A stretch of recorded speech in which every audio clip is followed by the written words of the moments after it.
Distinguished guests, ladies and gentlemen, we shall start soon. Good afternoon. This is AMMC 2023 Yicai Media Group's session. I'm Yang Yudong, Editor-in-Chief of Yicai Media Group. It gives me great pleasure to discuss sustainable development here with all of you. We are recording this into a TV program to be broadcasted to all channels. In order to ensure the quality, would you please reduce walking around in the session as more as possible and put your phone into vibration mode.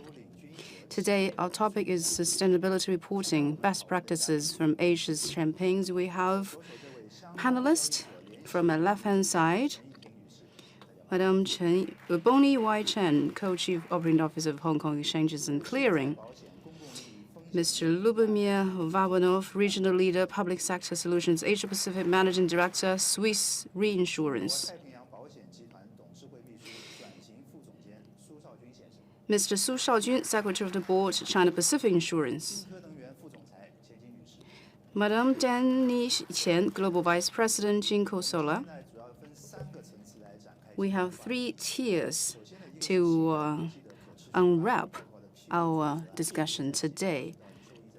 As we all know that IFRS2 has just announced, and there will be an implementation of the new common ESG disclosure standard. We have put our focuses on these new disclosure standards. How do we promote ESG disclosure standard being implemented? We have a lot of things to discuss today, so please be brief and direct. We're now entering into our discussions. As we all know, the wave of sustainability in the world is the key now. ESG is the deciding factor for a company to be able to get into the international market. ESG report disclosure is critical for any company. Yicai Media Group. Besides ESG report services for companies, we also have good ESG in our place. From 2027 and 15 years in a row, we have come up with social responsibility ranking for Chinese companies. We also publish China ESG investment report, China influence report, along with other three flagship reports for Chinese companies. Before we enter into an official discussion, I'd like to draw your attention to a focus in the current day. ESG has started from a few years ago. Now we use this new concept of sustainability to discuss about ESG. So four panelists, in your eyes, what are the differences among all these new concepts, ESG, sustainable development? Thank you very much. Education is the key for ESG. When I first encountered with this topic of ESG, I found it to be an alphabetic soup, this and that, IFRS, ISSB. So what are these things? We must provide education to people with simple explanation. What is sustainability for any company? My personal understanding is the way you design your business model so that you could develop your business sustainably. The goal is to create long-term value. Besides satisfying your business goals, you must also balance demands among different stakeholders. That's my understanding of sustainability. So what is ESG and what's the relevance here? ESG is a series of factors to evaluate how companies doing for environmental production, social responsibility, and governance. There's also risk analysis and the performances of these 3 dimensions of any company. So that's ESG. If you ask my understanding of ESG and sustainability, the above mentioned is my understanding. Sustainability has broader connotation. ESG is about how you implement all these things in your work. And now we'd like to listen to Mr. Van Buknov. Opportunity to join the panel and join this important discussion. So I'd like to start by saying that matters of environmental concerns and sustainability have been at the core of how we do business for a long time. We published our first corporate environmental report back in 1996, almost 30 years ago now. And our corporate motto is to help make the world more resilient. And so these matters of sustainability are absolutely core to it. When it comes to the question that you asked about the different definitions, I have to agree with Bonnie here.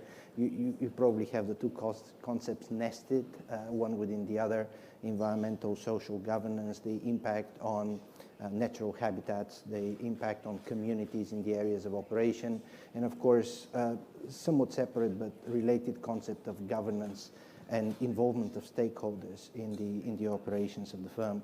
Sustainability to us is a broader concept, and yet at the same time, and I think we'll touch on this in the later discussion of the panel, precisely what it means is an evolving discussion. And sustainability as a concept and sustainability reporting as a specific aspect of it is a journey. I think companies like ours have a special responsibility at this point in time, because we have the global perspective, to really offer global best practice as well and help the harmonization of these concepts across different markets, not because it's valuable on its own, but because it stimulates best corporate performance as well. Indeed, indeed. Now I'd like to listen to Mrs. Su Shaojun. The 2 concepts actually confuse a lot of people. They apply to different scope at different times. Sustainability has a lot to do with SDG 17 goals. 193 member countries reach SDG 17, hoping that through global efforts, in 15 years' time, 17 goals could be reached. That's the reflection of global leaders' wisdom. Indeed, the world is faced with many challenges in sustainability, such as public health crisis, climate crisis, and poverty, and great trench. I've participated in many small-scale sessions in the 2 days. I've heard the climbing debt ratio in many countries, and that will hinder our sustainability goals achievement. Sustainability has a broader connotation, and that means ESG provides a series of methodologies to evaluate how companies are doing. More in detail. However, the 2 concepts have same direction. Although they are differentiated in the details, in SDGs 17 goals, the end time would be 2030. For ESG, a company must take a longer view to carry out ESG. So timing-wise, they're different. SDG 17 has an end point. For companies, transformation should be made on ESG, and that will help us to reach sustainability goals. Thank you, Madam Qian. My understanding, ESG and CSR has a huge difference because it has three features: traceability, valuable, evaluable, and measurable. CSR is more quality-oriented, could be quantified, and now ESG could be quantified. Previously, all companies are claiming that they're doing CSR, but without much measurement. Now we have same set of metrics. We use numbers to tell the story and to disclose how we're doing in ESG. The previous CSR were spontaneously disclosed by companies, nothing compulsory. However, ESG is a different story. The mission of companies to disclose CSR is to be responsible to shareholders. In the future, companies must be responsible to all stakeholders, not only the shareholders. It is a question and not a question at the same time. We are progressing all the time. I look at the reports by listed companies. Some call it the ESG report, some call it sustainability report. And we have now struck a consensus about the two concepts. And in implementation, there were many influential investment fund. We call it influence fund in ESG. It's something to be quantified, a great step forward. And that has a lot to do with my second question. In these 2 days' discussions, on Monday, ISSB launched the sustainable report standards and climate-related disclosure standards. IFRS 1 and IFRS 2. These two standards will be put into official use from January next year. There are new connotations to these two standards. More compulsory disclosure contents embedded in it. In the future, ISSB will be launching other new rules. So we're thinking, what are the detailed impact ISSB rules would be on companies? So my question is to Hong Kong Stock Exchange, because what you're doing is leading the industry, and you have ESG governance upgrade this year. So I'd like you to give us introduction from the perspective of Hong Kong Stock Exchange on your interpretation on ISSB new rules and what are the compulsory requirements.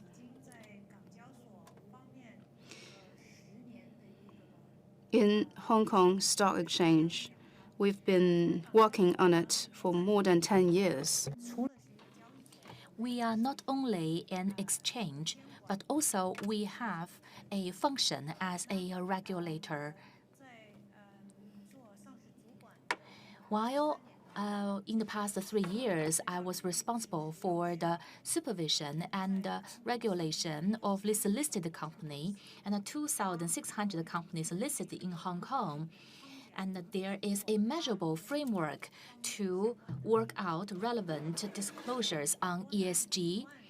And is it how difficult? Very difficult. You set up a rules, but it's not as easy as you could expect because we have a large listed companies and smaller players. And some companies are well equipped with adequate people. And if they cannot do it, and they are able to outsource to the consultants for ESG disclosure. But think about a small company without such capabilities or enough money to afford the cost of compliance. And you could imagine how challenging it is. And just now, you mentioned compulsory. It is good. People can do it. I can make it measurable, and I can make an apple-to-apple comparison. It is no longer ambiguous, and it is spontaneous. Investors could make easy comparison on a unified standards. And to some large companies, they think it's worth it. I make the money. I know I have a trust in the ESG. I have my belief in sustainability. I have enough money to afford it. But to the smaller companies, relatively speaking, are not so good or strong as big ones. And in Hong Kong exchange, why I say it took us 10 years, and in 2013, I started to educate this market and how to discuss and to have a better way on ESG. At the onset, we have incentives. It is not compulsory. First of all, the board of the listed company at least started to make some considerations and reflection on it. And in the annual report of the board report, they are asked to disclose how they make evaluation, their capabilities in the ESG risks, and some voluntary disclosure. And from 2013 to now, step by step, from a voluntary-based disclosure, evolved into currently, like you mentioned in April, we have a open suggestion. We ask all the listed company by 2024, they could take reference of ISSB, and that is H2 disclosure. By now, it is still under consultation and suggestion, and could be completed by July. And our goal is still in the early of 2024, the new rules could be enacted. Well, to the companies, and you know that from voluntary base to a compulsory base, it is a very short span, only half a year. And you know that Hong Kong Exchange is also a listed company. And what's your take on the disclosure, especially the challenges brought about by the new standards on ESG?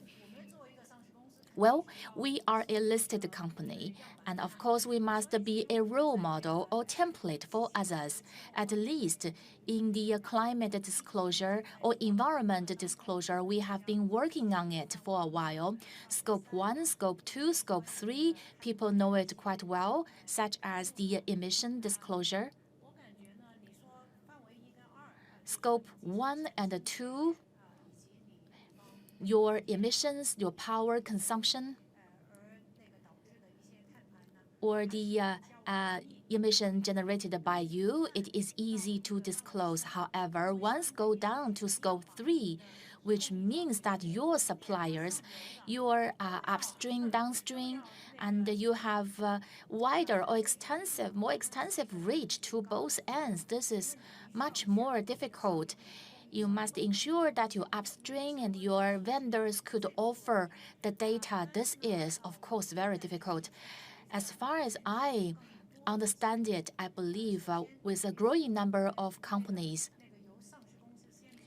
of course, initiated and led by the listed companies because they have the obligation to do the disclosure first.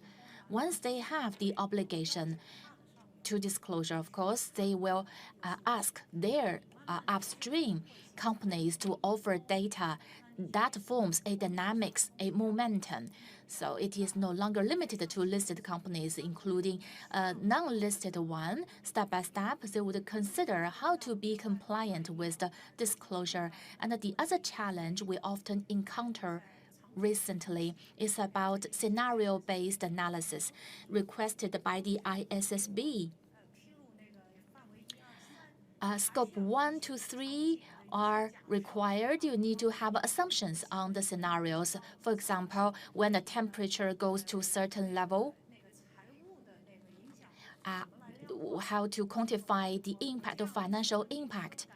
And you can feel the difficulty when I talked about it nowadays.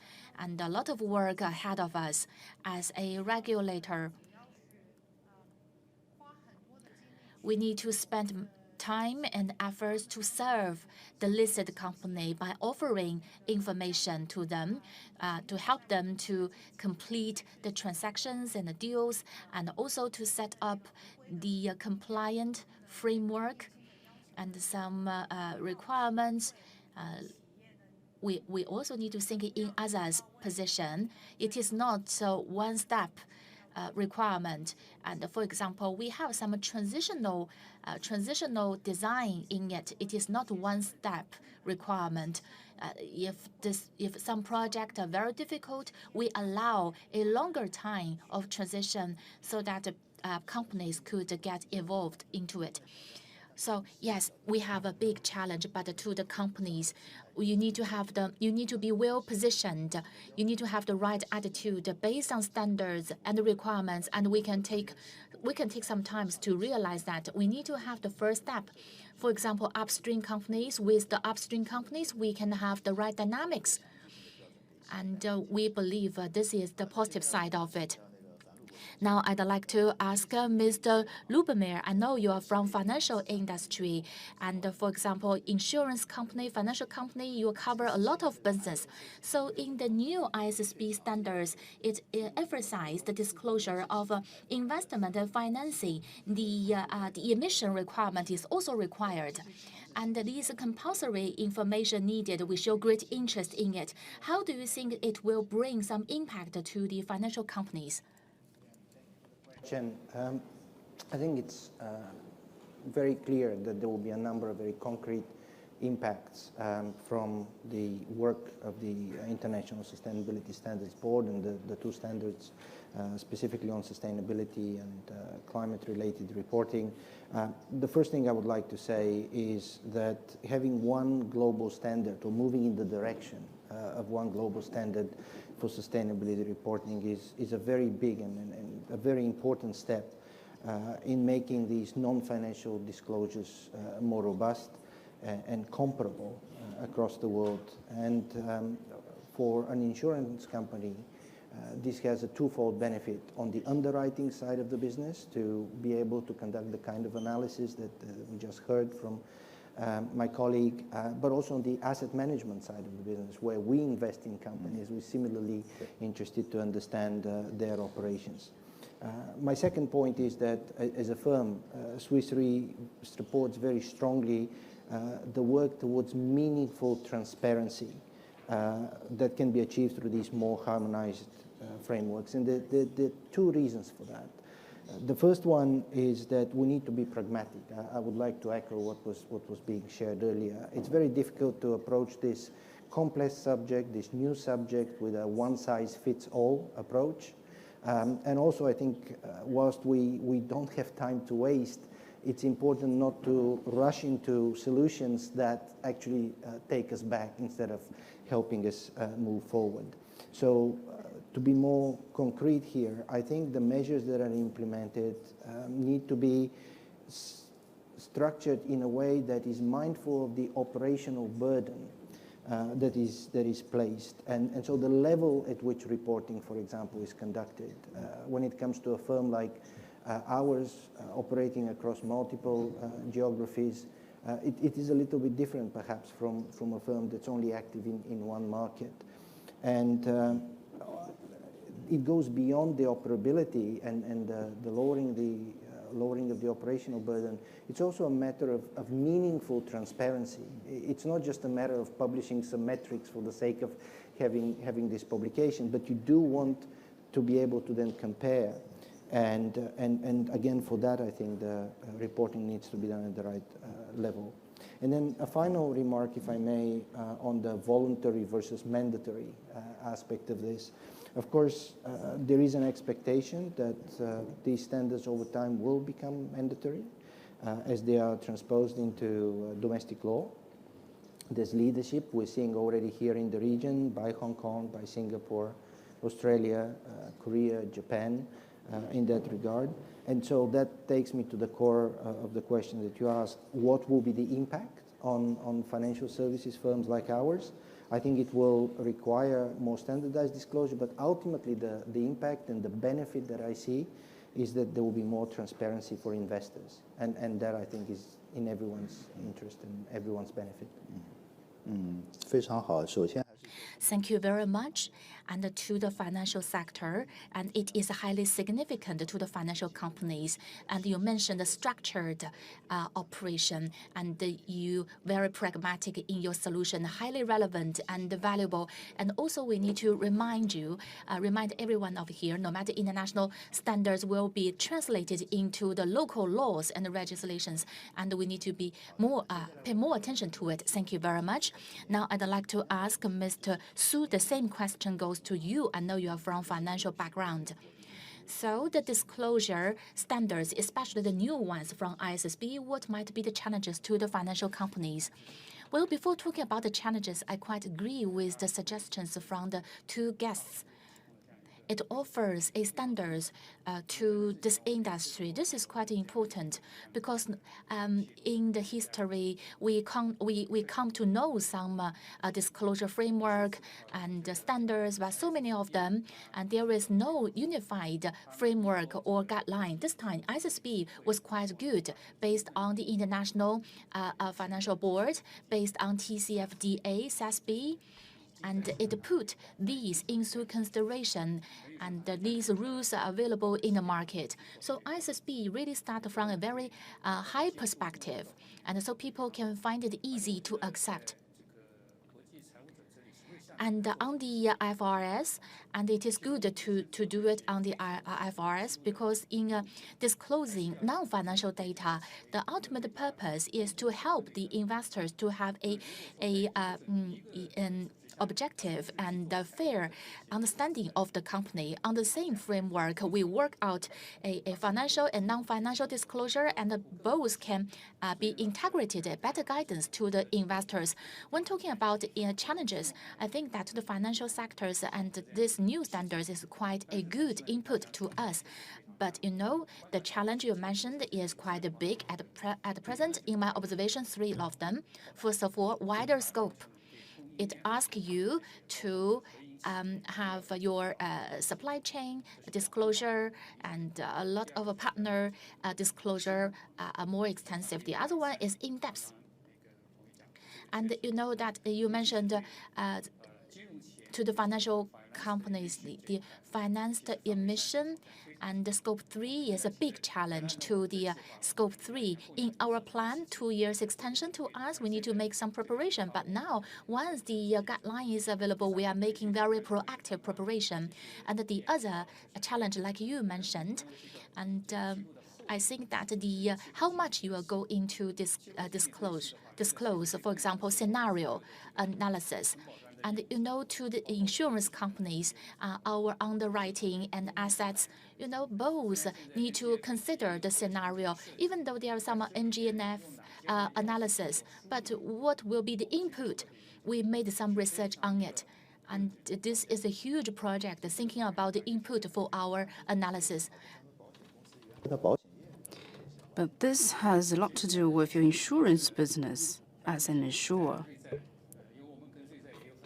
We have a lot of cooperation and partnership with Swiss Re. Previously, insurers has made some attempts on the climate crisis, such as hurricanes and floods. We will look at the exposure for climate crisis, and we monitor to ensure that there won't be too much negative impact on the financial side. So we had those things in the past in a model and put into some assumption and then get results. According to understanding of the new disclosure standards, they require more detailed results. So we need to do a lot of work, including accumulate numbers. So you have the foundation, but the previous foundation must be solidified further. My question now is towards Madam Qian. We know Jinko Solar is in the energy sector. What is the impact to you if you apply the new standards? As a matter of fact, As listed companies, we are all required by the new standards. It is of great challenge even to a manufacturer like us. Let me give you an example from the energy sector. Last year, our production was 43 gigawatt, means that it can generate 26 billion kilowatt hours power per year. However, producing 43 gigawatts components, we need to use a huge amount of electricity. So we are a huge consumer of power. And we have more than hundreds of suppliers who supply raw materials to us. And less than 20 of them are public companies. We joined IE 100 in 2019, made a commitment, 100% of green power. And we also joined SBTI, and then there are scope 1, 2, 3. Scope 1, 2, direct and indirect green power are more convenient. Scope 3 is the most difficult one.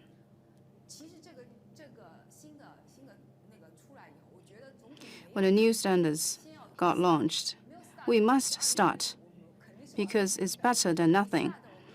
With a start, we could request our suppliers, be it listed or not, to follow the rules. So we're happy to see the international standards apply to us and to our suppliers. And now we're asked to provide different standards of reports, numbers, carbon footprints number are required by Japan and South Korea.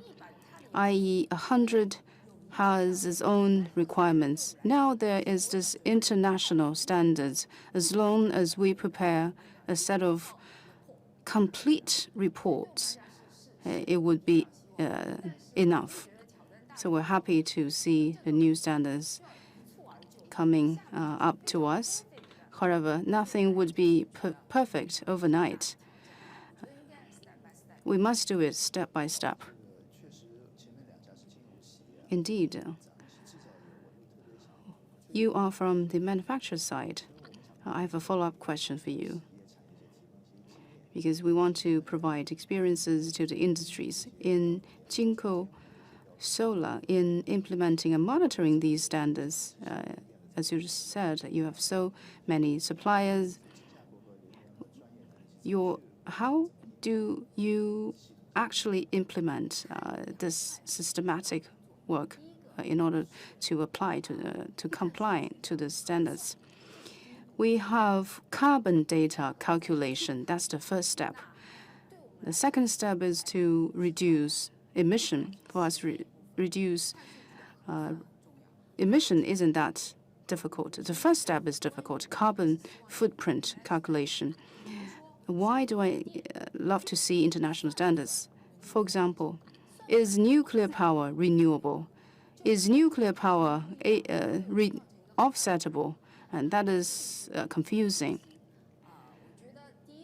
Back to your question, how do we do it internally? We have 14 bases, manufacturing bases globally. So internally, we must have a carbon management system. We shouldn't rely 100% on people. So we had that standards before international standards. Standards and numbers must have certain standards to be gathered and accounted. And we train our staff. Calculation is the key step, including the measurement of your carbon. You must use numbers.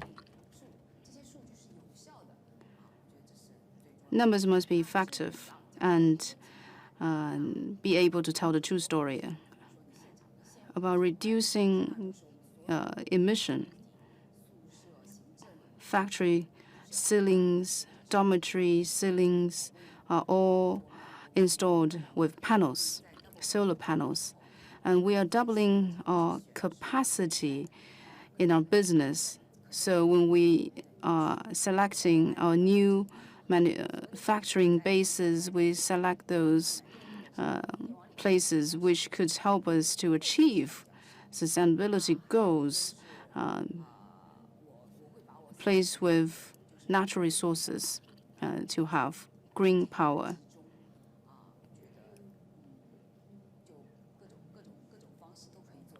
So we're using all kinds of methods. Thank you, Madam Qian. Your answer has touched upon the second issue. The global standards and local standards, there might be some differences in what are the challenges here. ISB announced 2 standards of great historic importance, meaning that global sustainability is marching towards a harmonization phase. Well, we hope global markets all adopt these standards. There are challenges, although investors and regulators are in desperate need of harmonized standards to ensure the competitiveness and the completeness of reports in ESG and sustainability. So my question is it possible to have entirely harmonized set of standards? The reality is that ever since Paris Agreement, countries are debating about ESG and working on their own sustainability disclosure standards. The European Union and the security regulator of the US in this year announced their own standards.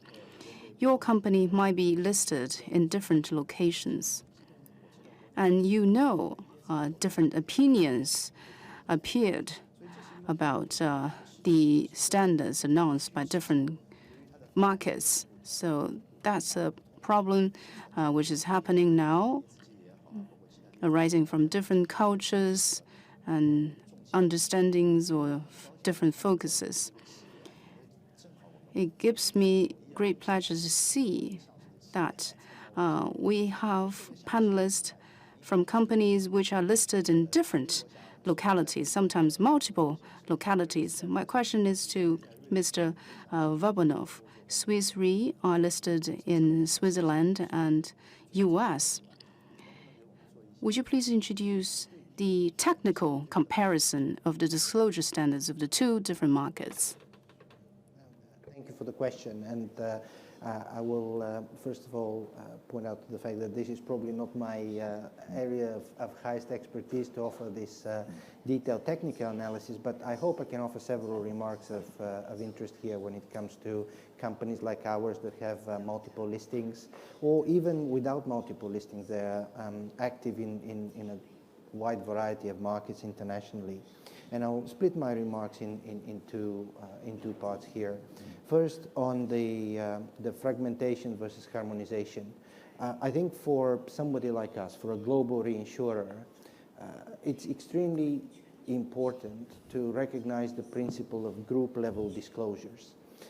We genuinely believe, we strongly believe that this is where you will get maximal insight, because it allows, given the nature of our business, to compare the overall position of diversified risk across the globe. And therefore, in our discussions with regulators in the various markets where we are active, we have made the case for acceptance of these group-wide disclosures, as opposed to needing in each case to go to the local, to the solo level, the entity level. That said, going back also to your earlier question, we recognize there is no one-size-fits-all approach. And on occasion, a global standard may not provide the requisite disclosure, which is specific enough for certain regions and local requirements. It can also vary by topic, and we started out today discussing the difference between ESG and sustainability, recognizing the broader remit of the sustainability term, and therefore the higher likelihood that there will be certain sustainability topics that may require this additional level of local disclosure. But overall, I think the value of interoperability and alignment of standards is really the direction in which we want to travel. Whether it is significantly harmonized, completely harmonized, partially harmonized, but I think we have in TCFD a good example of an approach that is global in its nature, but has been picked up in regional disclosure requirements. And if you allow me just briefly on the second part of what are the barriers to someone like us who has this global nature of operations in harmonizing our own approach. So first, we think that a sector-specific approach is key to focus on material disclosures. It cannot be the same approach for all industries. So sector-specific disclosures need to be developed. Second, to the point of pragmatism that I think has come up several times in the conversation, metrics and methodologies are not always readily available, even to the companies that have the maximum amount of resources and capabilities. And we need to recognize this. We need to allow some time to develop these, not to be complacent, not to drag our feet, but to come up with something which is of quality. And that is also my final point here. Sustainability reporting to us is a journey, and it's a journey with learnings from all sides. I think so long as we approach this in a collaborative manner and with alignment on the objective that we're seeking to achieve, that is the best guarantee and recipe for success. 好的，非常好，还 Thank you. Great. So we want to see the harmonization. We must be patient, and we must be coordinating with each other. It's a great answer from you. Thank you. It's a tricky question, but you've given me a perfect answer. Mr. Su, as China Pacific Insurance are listed in Shanghai, London, and Hong Kong. The disclosure standards might be different from 3 places. It might be an education to our audience. Many of them are thinking to have the IPO. What are the challenges there might be before we could harmonize standards? Currently, if we look at the standards from the 3 places, actually the framework is the same. In terms of climate disclosure, if we compare mainland China and Hong Kong, they are synchronized. In 2017,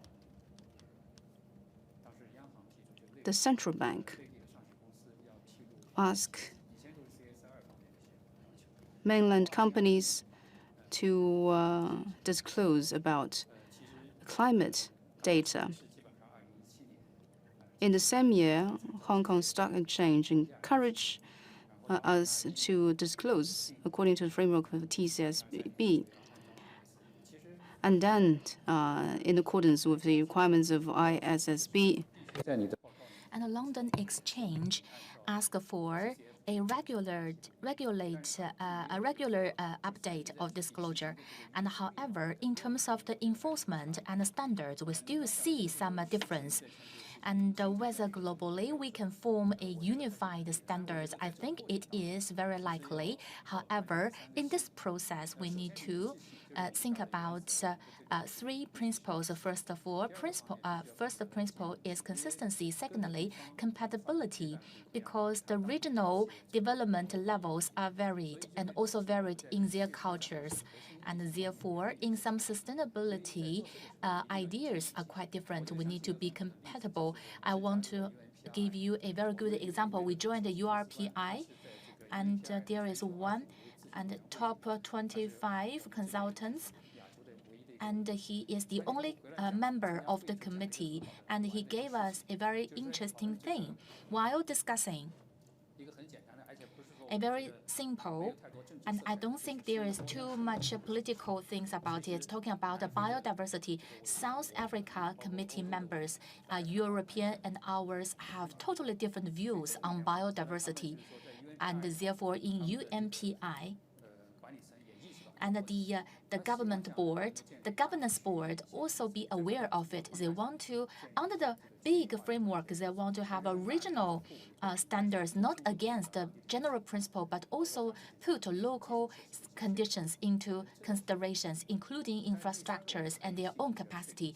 And the other one is a assurance or compatibility doesn't mean you have no timeline for it. And these three principles should be honored so that we can reach a unified standards. Thank you very much. And I have to go back to Ms. Chen from a regulator's perspective in Hong Kong exchange. And how could you help these companies to lower their disclosure cost?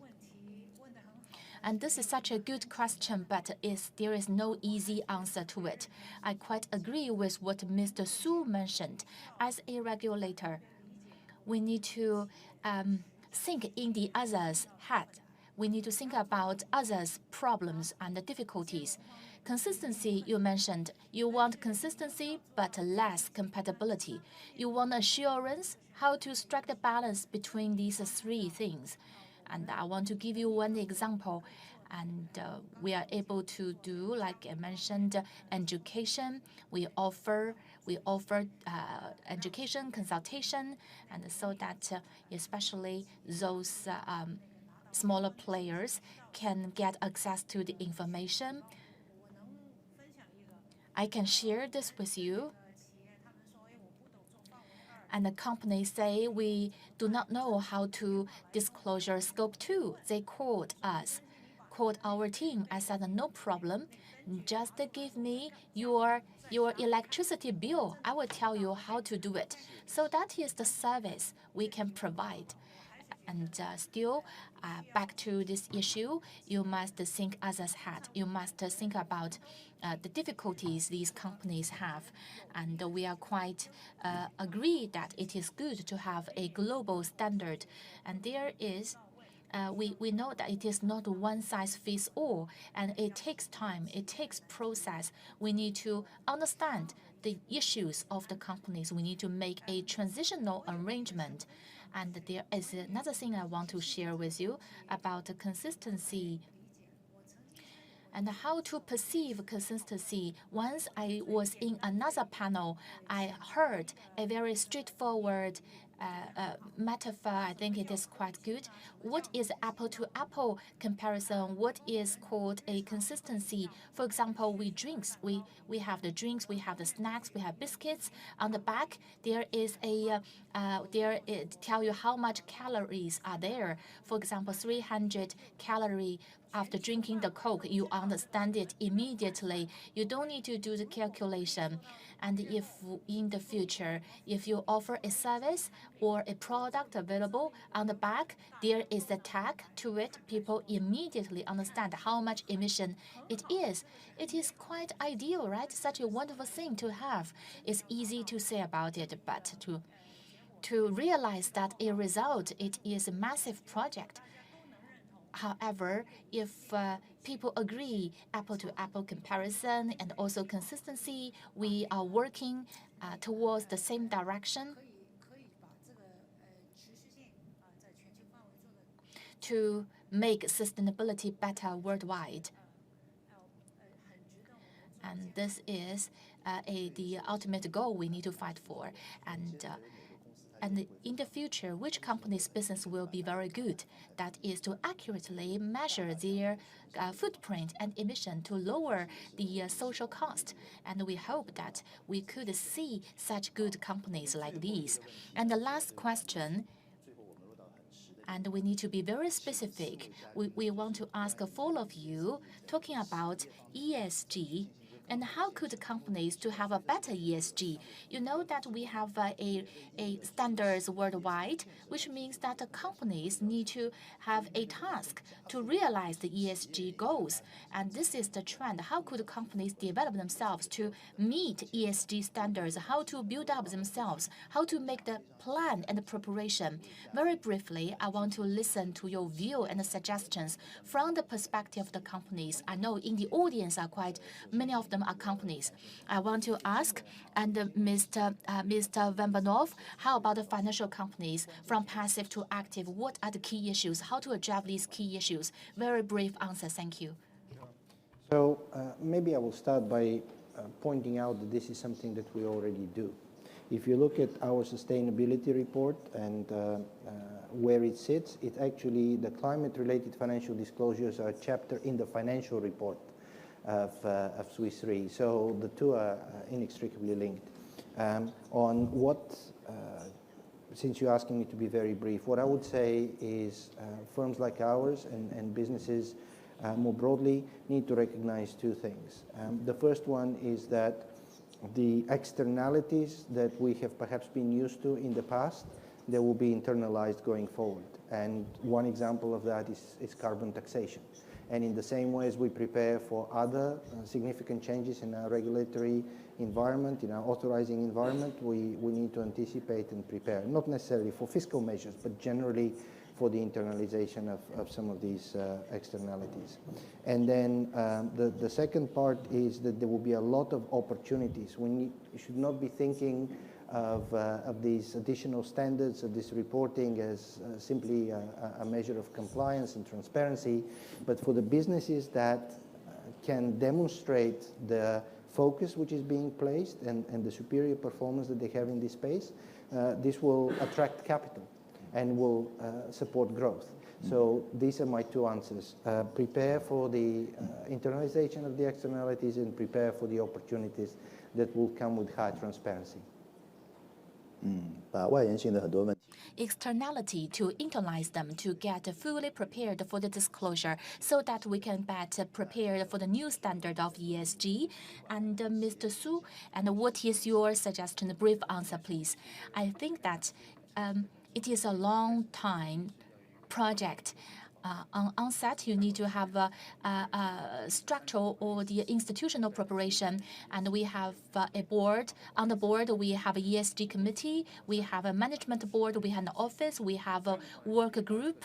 So within this organization, we have a very clear accountability. It is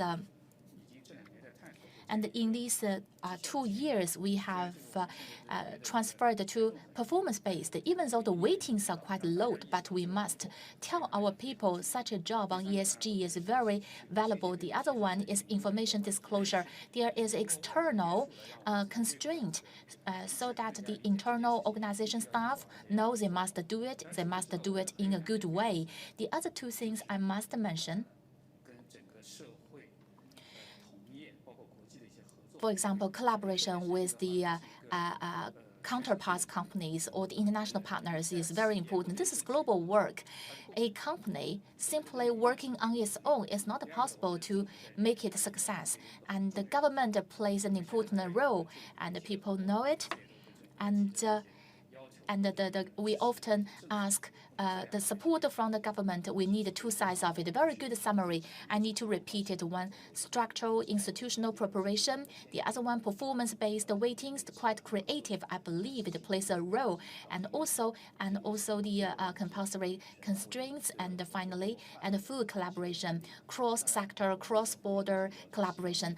You also have requirements to the government to guide us.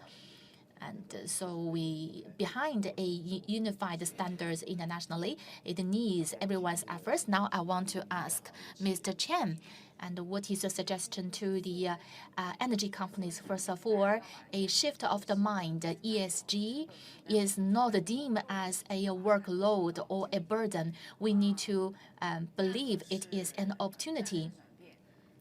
And the strategic transition top-down approach is not only a change of the way power is consumed, but also a strategy, your brand building, in your investment portfolio, and also a strategy in the operation and in your business. We need to incorporate ESG into every strategy at our companies. And like this gentleman mentioned, we need to delegate the task to the BU head, important component of your job, more important than your profitability. You only delegate the jobs or tasks to them. You can see the actions and also cultivate ESG talents. And we are now trying to, we are doing by learning, so we need more professional talents, especially on data. In other words, like we need accounting talents, financial staff. On ESG, we also need a ESG accounting staff. So change of mind, strategic shift, and you mentioned do not deem it as a challenge, but an opportunity in the brand investment and business. Not long ago, in our communication with the companies, we do see some alignment on the mind of the people. It is not extra cost. It is a benefit to the humanity. Commercially speaking, it is not a conflict. It's up to the managers or leaders. Do you have a better way to promote ESG construction? Of course, talents is another must. And we talked about it. There is a great shortage of talents. And thank you very much for your very exciting views. Our time is up, and probably we haven't go into details yet, but still we learned a lot from all of you. We talked about the new standards of ISSB and some impact to the Asia companies and the good experience practice from you, and also regional economic features, and we have shared our views, and specific suggestions goes to the companies on ESG, and on Yicai, we are going to publish on the China Economic Forum, and also it will be available on the internet and the different media portals, and you are welcome to engage in the discussion. And by WEF, you can also share your views with us. Please join me to thank our guests for their wonderful views. And that's the end of the session. See you next time.